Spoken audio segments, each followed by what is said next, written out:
I'm Amanda Whittal, Research Coordinator for the Foundation for Alternative and Integrative Medicine.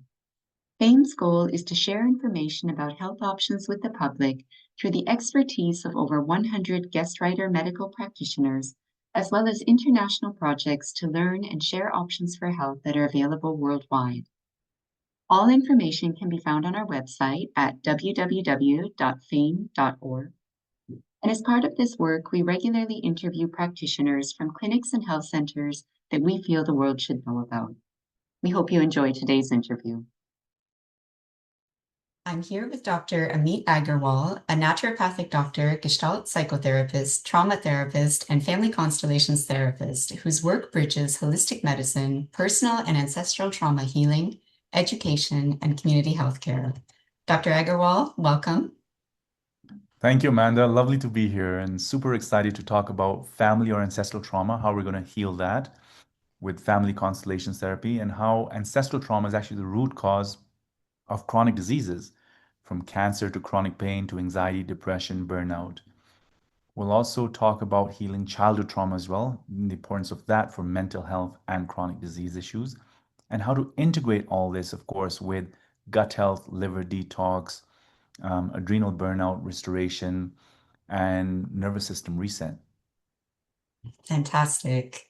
Really looking forward to it. And I think our audience is really looking forward to it as well. Before we dive in, I'd like to share with them a little bit about your background, and then we'll get into those topics. So for everyone on the line, Dr. Ameet Aggarwal is widely recognized for his work combining mind-body medicine. He's a pioneer in integrating clinical expertise, trauma-informed therapy, and family ancestral healing, teaching both patients and practitioners how to address the root causes of illness instead of just symptoms in order to create meaningful, lasting impact for both patients and practitioners. And I'd like to share that in 2024, Dr. Aggarwal spoke with us about family constellations therapy in particular. And in October 2025, we visited him in Kenya to learn more about the work he's doing and the various projects he's working to bring more healing to more people. And these projects include Widening international teaching for both health practitioners and patients, through which he empowers students to recognize and resolve their own inherited or personal trauma, enhancing emotional resilience, professional boundaries, and the ability to address the root causes of patients' conditions. Another project is developing a piece of land in Kenya into an integrative training and retreat center, providing hands-on education to holistic medicine, trauma-informed care, and community outreach programs. And finally, continuing mobile integrated care clinics that Dr. Aggarwal has led for years in Kenya, providing both physical and mental health care in remote, underserved villages where access is minimal or non-existent. You can visit the FAIM website to explore articles on these different projects and learn how to get more involved. Today, we're going to talk more about the work that they're based on and why it can have such a profound impact on the health and well-being of patients and practitioners. So, Dr. Aggarwal, as you alluded to, I'd like to just start by giving our audience a little bit more insight into the real core of your work, which, as I understand, and as you mentioned, is really an interconnected approach to addressing the root causes of disease. You mentioned some things like mental health issues and chronic diseases stemming from gut health, inflammation, trauma, liver issues, etc. Can you talk a little bit about that and why this happens? What is this interconnection? Lovely, Amanda. So yes, so the root causes often come from the gut, the liver from toxicity, of course, from nervous system burnout or what we call adrenal burnout. And then emotionally or energetically, the root causes are often coming from childhood trauma as well as family or ancestral trauma, which we'll go into more details. For example, I had a client who came in with stomach cancer. And she tried all these therapies and nothing was working. So we meditated together and I got an insight about something about her father. So I asked her, what happened with your father? And she broke down crying and she says, gosh, Amit, a few months ago, my father had an affair and cheated on my mom. And I was very angry at him and I couldn't believe he did it. And a few months after that event, then she started getting symptoms, yeah, digestive symptoms, and finally was diagnosed with the stomach cancer. And in constellation work, we look at shock and trauma, as well as how we carry the burdens of our mom, our dad, our grandparents, our ancestors. In this case, she was loyal to her mother. Yeah, her mother was angry, shocked, and traumatized. And out of love for her mother, she rejected the father. Okay? Mm-hmm. And this is natural, we all do this. But it creates a split in our physiology. And in German New Medicine, undigestible shock, yeah, things that we cannot process, often affect the digestive system and leading to things like cancer or chronic pain, etc. And so what we did in the session is I got her to imagine speaking to her mom and saying, "Dear mom, I love you very much. And your pain was big. Yeah. Some of this anger is yours. It's not all mine." For the first time, she realized what belongs to her mother and what is genuinely hers as the daughter. And then out of loyalty, because she was so loyal to the mom, she couldn't face her father, right? That would, like, she couldn't love her father again in a way because she would feel like she's betraying her mom. So I got her to imagine saying to her mom, "Dear mom, please bless me and forgive me if I look at my father once again. I'm just a daughter. I cannot carry this for everyone anymore." And she felt a relief in her system immediately, right? And then I got her imagine saying to her father, "Dear dad, it shocked me what happened. Yeah, I was surprised with what happened." So she's acknowledging her own surprise, undigestible shock. And she's then said, "It's costing me my life to reject you." And I got her to say other sentences like, "Part of my anger belongs to mom. I'm just your daughter. Please accept me back as your daughter." And she cried and she wept and she finally shed all this burden she's carrying. And believe it or not, no extra meds, no chemotherapy, nothing. A few months later, the cancer went. Yeah, we did a few diet changes and a bit of homeopathy, but the biggest shift was this session. Another client had chronic shoulder pain. She had done physiotherapy, acupuncture, homeopathy, you name it, nothing helped. And she was about 70 years old, and I think she'd had this pain for about 30, 40 years. And then again in a meditation, we picked up an image of a child. I said, is your mom grieving a child?" So I intuitively download stuff, but many practitioners do this. And I said, is your mom grieving a child or something?" And she was shocked. She was like, "Ameet, how did you know?" "My mom lost a child, yeah, through a miscarriage when I was 1 year old. And she was terribly sad." Now, how does a 1 year old know what's happening? But epigenetics shows that inherited trauma is passed down through generations. And science is now showing we also have these things called mirror neurons, which pick up on the emotions of our caregivers or those surrounding us. And so in constellation work, we see that the child often carries the sadness or the burden of the parents.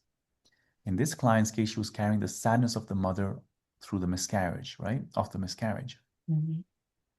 So in constellation work, we have healing sentences. We say words to release the trauma. Yeah, we can do other methods, but words are often used. So I got her to say, "Dear mom, you were very sad, and I was sad as well. Your sadness as a mother is very different from mine as a sibling or as a child." She started to distinguish, yeah, or separate the intensity of her mom's sadness as the mother for a missing child and her own. And she says, "Please bless me if I give back to you what's yours. Yeah. And I just carry my sadness as the sibling. I don't have the right to be as sad as you are as the mother. Your grief as a mother is bigger than mine." In that very session, in front of my eyes, her shoulders started moving and releasing, and she felt a shift.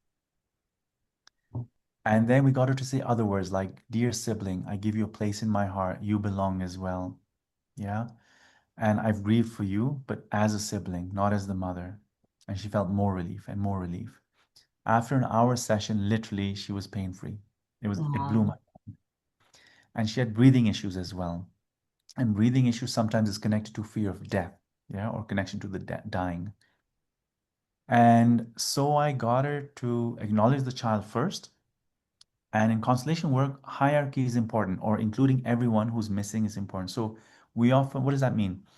We often ignore or don't include miscarried and aborted children in our family. or the black sheep of the family, alcoholic or murdering uncle. We don't talk about those things, right? We exclude them.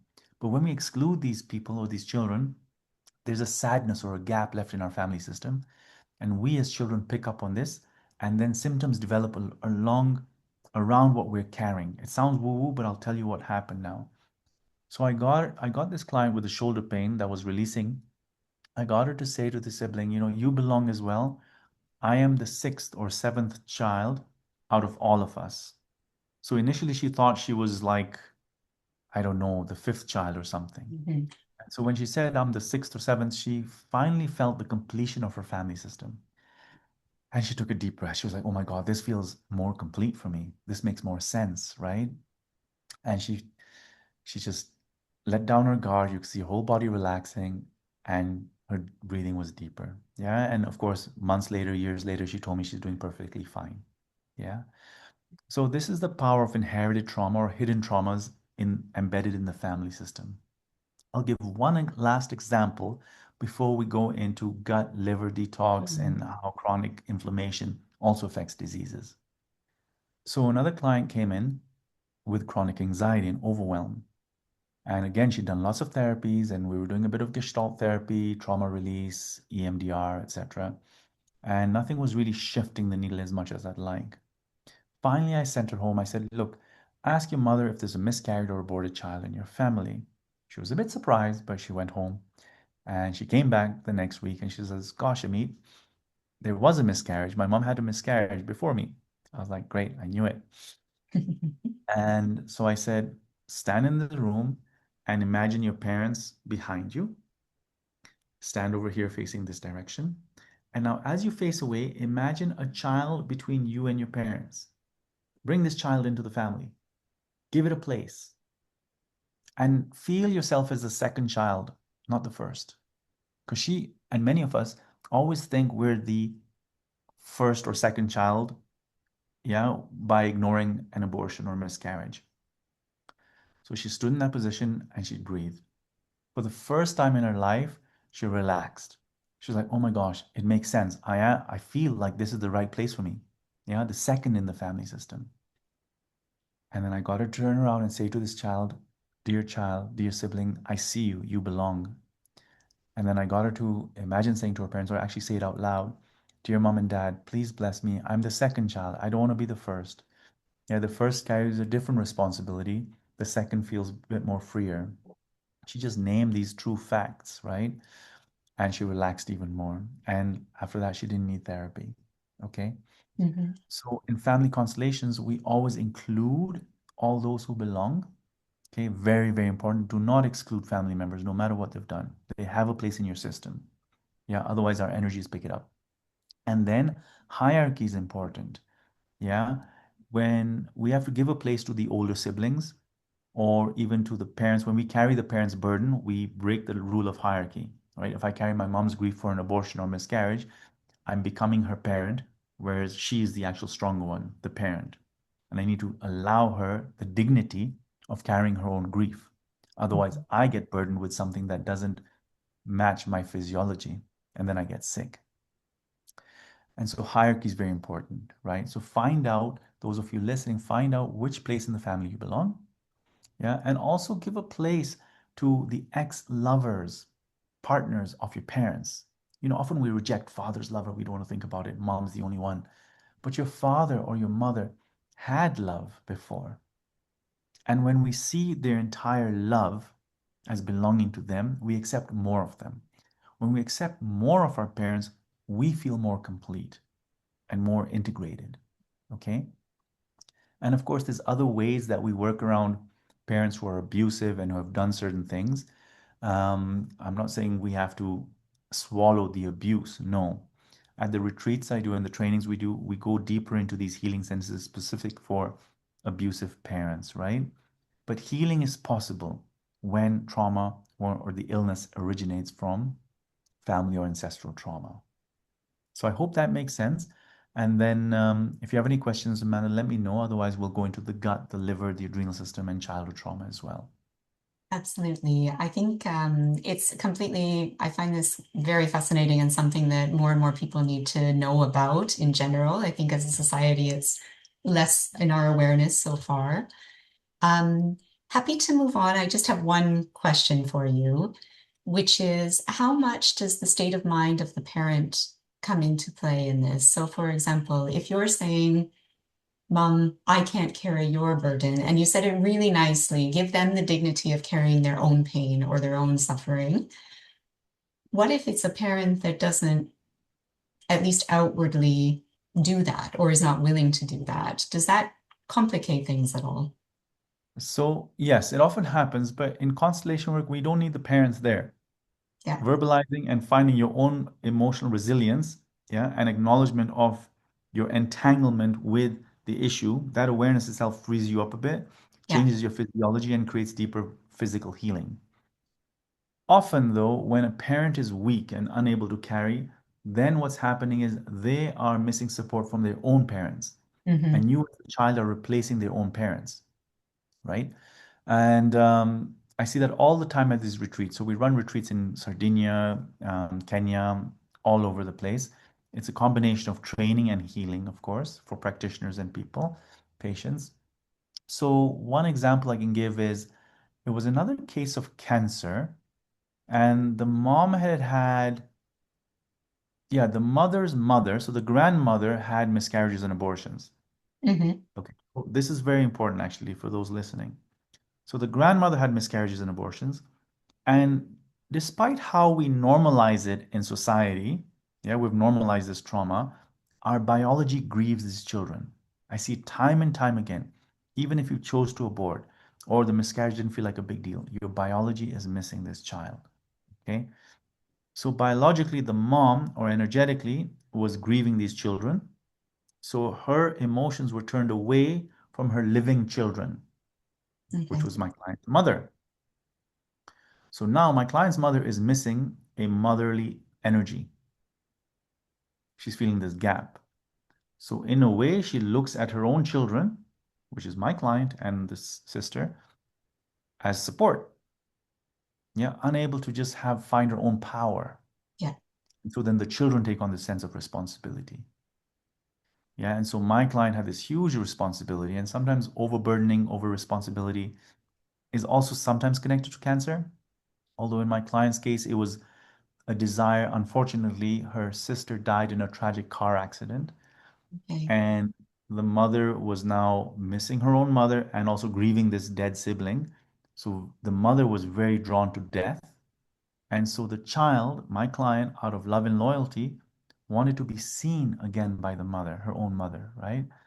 And so how do you do that? You replicate the tragedy in the family. You join the dead who's getting all the attention, and you join it by creating disease. It sounds so hokey pokey. I'm aware of that, but it's I've seen it time and time again. We have a loyalty to the dead people through disease if our caregivers or our loved ones are pulled towards them as well. Yeah. Yeah, we Okay. go where the love is. Yeah, I'm not saying every disease we do on purpose, but once you become aware enough, deep-seated illnesses can resolve. Yeah, and Yeah. I've mentioned all this in my book. Every single case is there with all the healing sentences. Yeah. Okay. So yes, we look at the entire family history. Yeah, so when somebody comes into these retreats or trainings, they go through a whole questionnaire from great grandparents to grandparents, etc. Accidents, miscarriages, abortions, affairs, murders, victims of war. I've had multiple clients whose grandparents were in the Holocaust, survivors of the Holocaust. And guess what? They have this phobia, they have claustrophobia. Yeah, elevators are an issue because remember of the gas chambers Hmm. that happened. Yeah. And then another client couldn't move on with her life because her grandfather had escaped the Nazis. Her grandfather had escaped the Nazis, but his sisters were murdered in the camps. And Okay. so he had this huge survivor's guilt that he was carrying. And he Yeah. couldn't move on. And she unconsciously, yeah, was carrying the father's grief, the grandfather's grief, and really guilt. Yeah. So she Yeah. couldn't live her own life. Yeah, subconsciously she was sabotaging her own life until we brought it to awareness. and got her to bow down to her grandfather as the big one. Yeah, hierarchy, remembering hierarchy. Dear grandfather, you are the big one. Yeah, I'm only the grandchild. Please bless me and look at me with love if, you carry this and not me. Am I still your grandchild if I give this back to you? Yeah, so reaffirming the relationship without the burden, without the expectancy of carrying ancestral burden, but Yeah. still remaining the grandchild. Yeah, still belonging to the family system without the burden. I hope that makes sense to everyone. We often carry burdens in an attempt to continue belonging to the family system, whether it's guilt, whether it's shame. Yeah, if I feel shame, I'll be more like you. Yeah, if I feel sad, dear dad, um, because you lost your business, then we'll be together. If I don't thrive in my life and don't succeed, I'll join you. But if I thrive, I might betray you and leave you alone. It's a very subconscious self-sabotaging mechanism we do out of love and loyalty. Nothing wrong with it, but it happens and it can be healed. I think that's really helpful for everyone, certainly for me. And before we move on from that, I guess the real, since we can't delve into every aspect of this type of work, which would be fascinating, but just as a kind of takeaway of what people really need to understand here, then I would say it's a lot about your own awareness in terms of how these subconscious emotions or past histories are affecting you and how to free yourself through these acknowledgements of hierarchy or acknowledgements of how you've reacted for a sense of belonging. So it's really bringing back and empowering people in terms of what they can do for their own healing. Was that a fair kind of summary? Absolutely. And my passion is teaching this to practitioners as well, doctors and Yeah. students, medical students. They need to know about this work because doctors are burning out. They're not treating the root cause either, right? They're suppressing with medication, supplements, whatever, but the root cause often lies in this trauma. So in the trainings that I do for schools, each of the students goes through a personal transformation. Yeah. We release childhood trauma, we look at their fears, their projections about scary people, bad people, etc. So we bring to awareness that they're just projecting their mother and father, etc. They also go through a transformation of releasing ancestral burdens.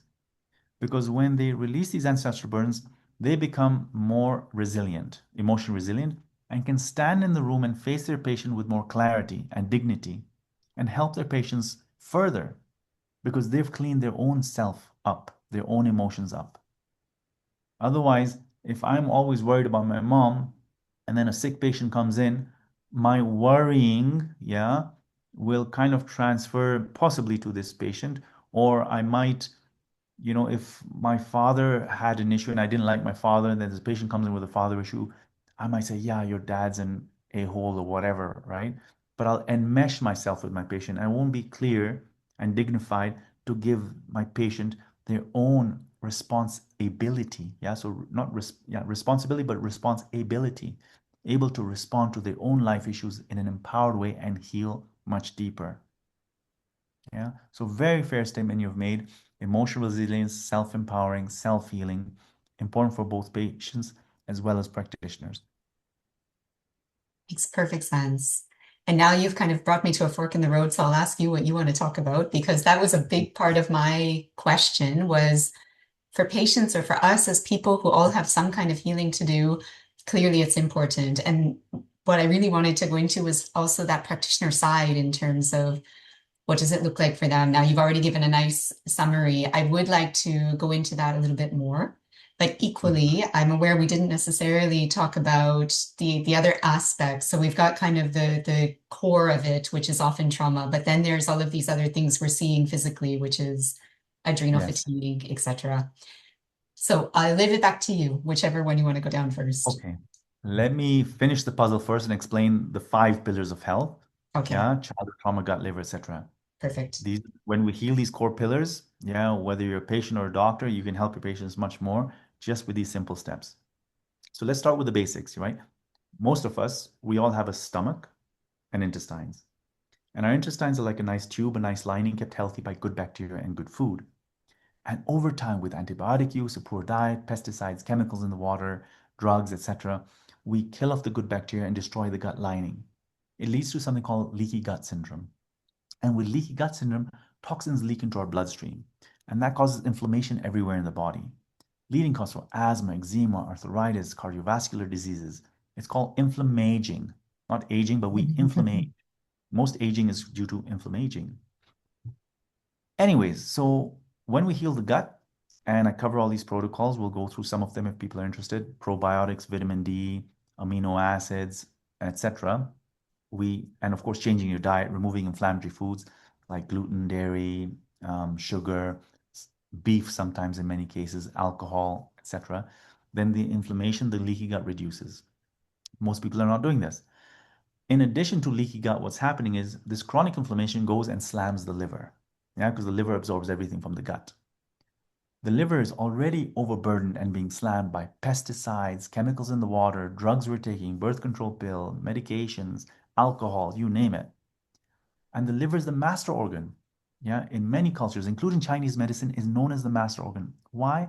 Because it performs over 500 different functions, including detoxification, digestion, hormone regulation, immune cell activation, vitamin storage, iron storage. Everything happens in the liver. Okay? And so guess what? When the liver gets sluggish, yeah, slammed, then we go into what we call in Chinese medicine liver qi stagnation, stagnation of the liver. When that happens, the liver produces less bile. And then with less bile going into our gut, we get more gas, bloating, heartburn, and what else? Constipation. Most people's constipation comes from a lack of bile flow. Yeah, not a lack of laxatives. People just think laxatives and magnesium and everything, but they're not treating the bile flow. Bile is the lubricant for the stool. It's what gets your poop moving, right? And so I 99% of the time I will treat constipation and other issues by healing the liver first. Liver is the master control of hormones. With liver stagnation, we go into hormonal imbalance. So what do you see? Often a progesterone deficiency, estrogen excess. Yeah. And that leads to things like PMS symptoms, breast tenderness, cramping, clotting, bloating, and mood swings. Why? Because low progesterone, so progesterone helps GABA, the anti-anxiety neurotransmitter, work better in the brain. And low progesterone means GABA doesn't work so well. And so when this progesterone is low, we get more anxiety, insomnia, mood swings. And that's why you see a combination of digestive symptoms, gas, bloating, diarrhea, constipation, whatever, with emotional symptoms, right? Like the anxiety, insomnia, etc., with the hormone symptoms or the menstrual symptoms like the cramping, clotting, breast tenderness, during PMS. And then I believe a lot of cancer can be helped or moved along by healing the liver because it restores that metabolism of estrogen dominance. That's the liver. Where are we? So the liver affects the mood. You can see through the neurotransmitters because, of course, 90%, they say a lot of the neurotransmitters are produced in the gut, serotonin, GABA, etc., by the good bacteria. And so if the good bacteria are dying off, or there's not enough bile going there to make the environment in our gut, the microbiome, what we call healthy, then we're going to have mood issues as well because of a neurotransmitter imbalance. Not from the neurotransmitters that are produced in the brain, but produced in the gut. So you can see the mind-body connection here. And then imagine now all this inflammation going on in the body. What does it do? It disrupts or stresses our body to make cortisol. And who makes cortisol is our adrenal glands. And now our adrenal glands are already working hard from stress, everyday stress, financial stress, marital stress, traffic, whatever. We're on fight, flight, or freeze mode. And we have unhealed trauma, which we're going to talk about, stored in our nervous system as well. And unhealed trauma is keeping us in fight, flight awareness, scared of the big bad man or the red bus or whatever's going to harm us from childhood trauma, we project into real life. So we're sitting in hyper-vigilant state. Then we throw on all this inflammation from leaky gut, from liver toxicity, which puts more of a demand for cortisol on our adrenal system and our nervous system. So eventually we burn out our adrenal glands and our nervous system. We go into flat burnout, poof, gone. Then we get cortisol imbalances. And with cortisol imbalances, get what happens? Our neurotransmitters go off. Serotonin, dopamine, melatonin, GABA, so the feel-good neurotransmitters, the sleep neurotransmitters, the anti-anxiety neurotransmitters, they all start plummeting. And then we cycle through anxiety and depression, and we pop this medicine, we pop this psychiatric medicine, but we don't heal the root cause, which is inflammation, burnout, and childhood trauma, as well as ancestral trauma, of course, as you've seen. And what else happens is with this cortisol imbalance, of course, then we get insulin resistance issues, we get water retention, which leads to weight gain issues as well. Okay. Further hormonal imbalances because cortisol affects the hormones. And very importantly, many people suffering from thyroid issues don't realize that cortisol, so if cortisol is imbalanced, we don't convert inactive thyroid hormone to active form. Yeah. So people are suffering from thyroid issues, not because of a low thyroid function, but because of a conversion issue, right? So you got to treat the inflammation and the liver. In fact, the liver is also responsible for converting 70% of inactive thyroid hormone, T4, gets converted to active T3 in the liver. So if your liver is stagnant, you ain't converting. And then you're going to take thyroid medicine, you're going to take all these other things without treating the root cause. Okay? Yeah. So you can see how the gut, the liver, yeah, and stress and burnout contribute to physical and emotional symptoms. Now, going to that, now one last thing. So I talked about the 5 pillars: ancestral trauma, gut, liver, adrenals, and closely connected is childhood trauma.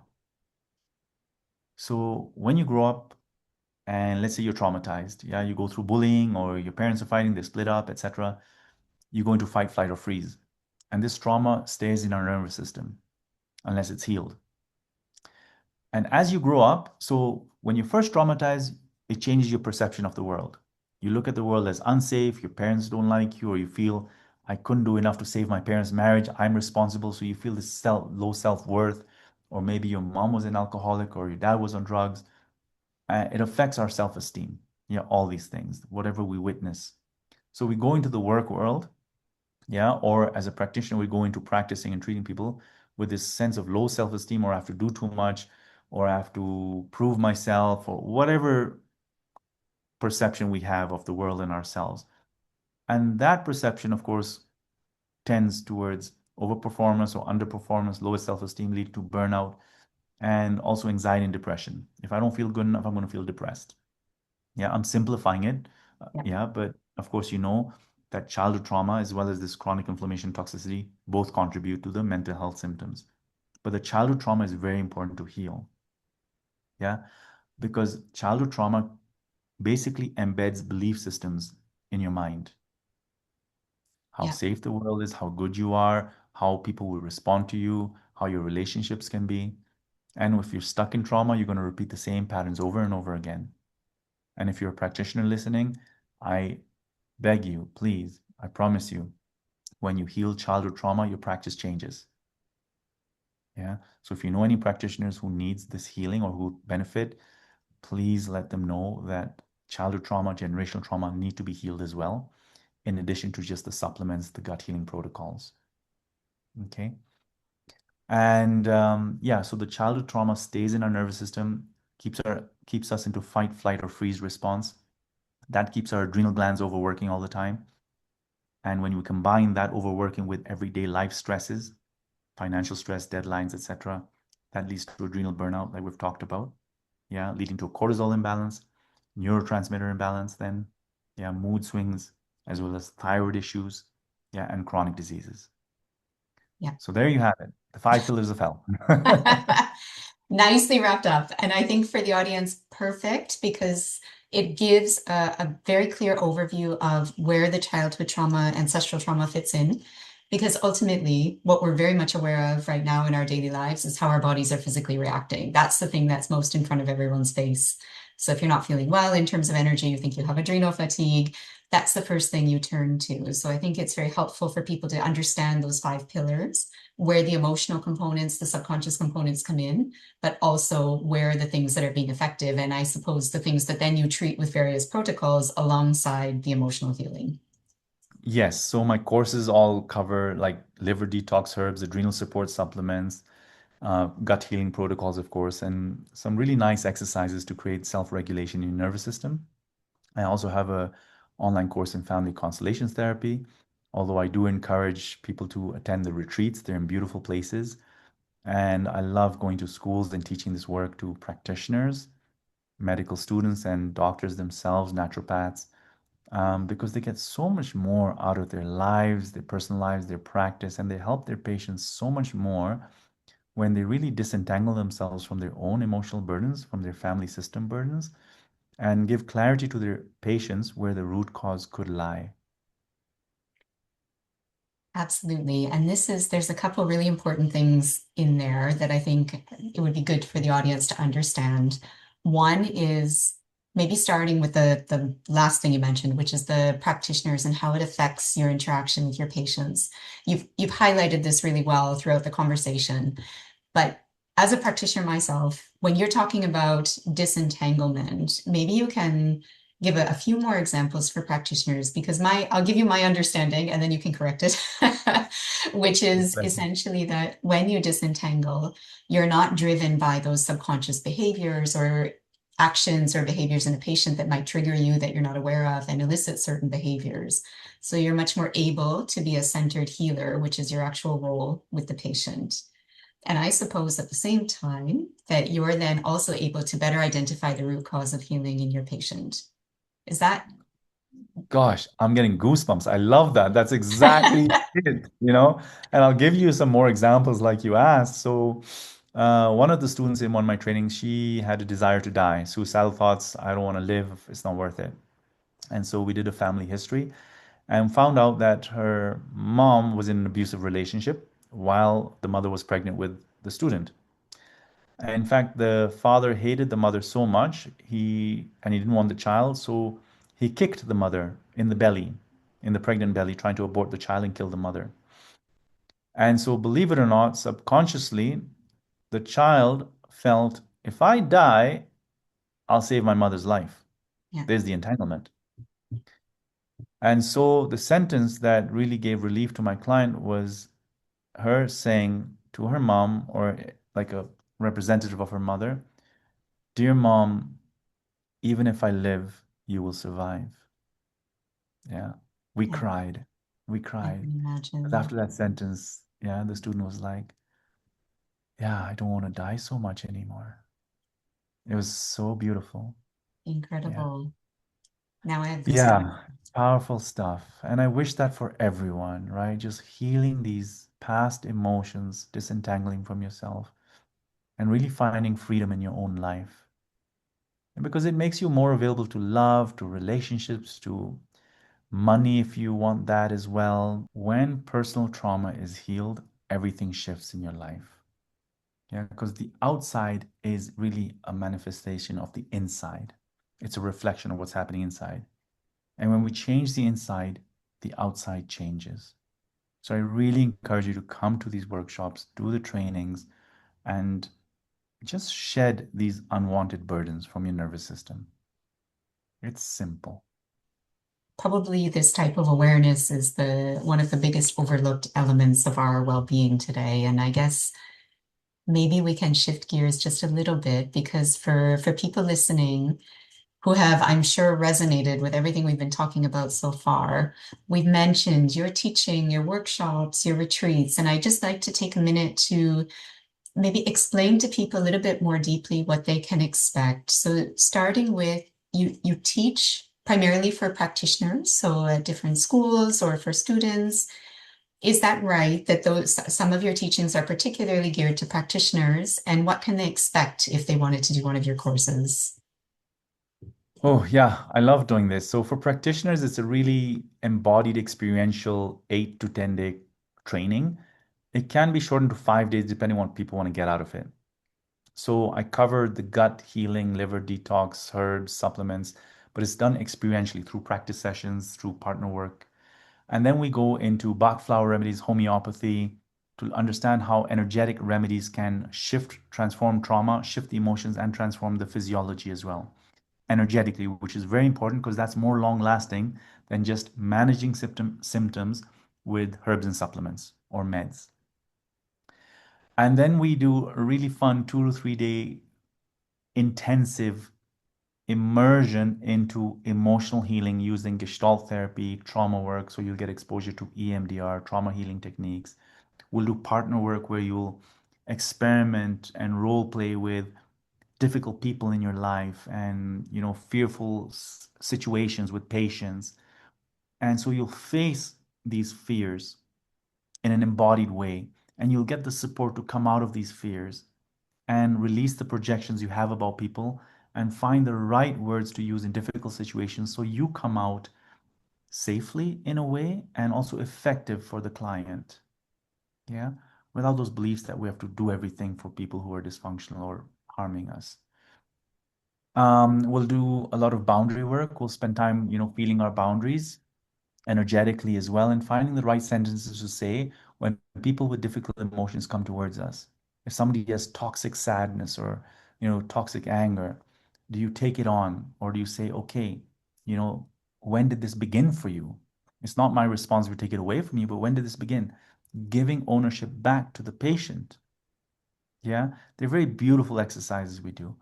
And then, of course, there's intensive family constellations training, which is one of my favorite.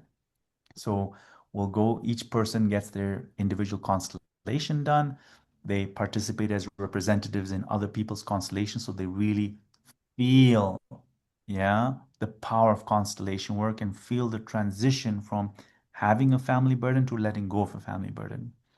And we witness crazy things happening in these sessions, chronic pain disappearing, emotions changing, positivity returning, depression lifting. So these are very encouraging to students, practitioners to witness and, of course, to experience for themselves. Because then the next day, the next week, I've had clients, sorry, or students go and practice this on their patients the very next week. Yeah. Amazing. And with good results. Yeah. So you can put this into practice right away. That's the beauty of this. And then Fantastic. there's retreats, of course. People come for their own personal healing.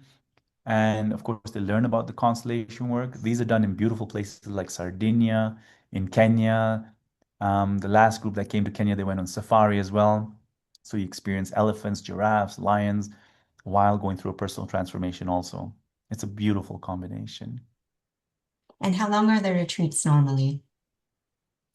So the retreats, I limit them to a maximum of 12 to 15 people so that everyone gets their personal work done. And usually it's about 4 to 5 nights. There's one in July coming up. You can check out my website. There's still openings. I'd love you guys to attend. Very deep work, yeah.